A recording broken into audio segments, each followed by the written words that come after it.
ಎಂದು ನಗುತ್ತಿರಲಿ, ನಮ್ಮ ಆಯಸ್ಸಲ್ಲದ ಭಾಗ ನಿಂದಿರಲಿ.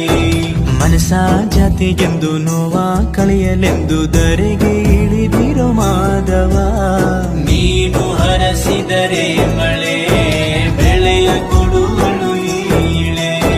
ಭೇದ ಭಾವವೇ ತಿಳಿಯದಿರೋ ತಾಯಿಯ ಮನಸ್ಸು ನಿಂದು ದೊರೆ, ಪಾಪ ಕರ್ಮವ ಕಳೆದು ಬಿಡು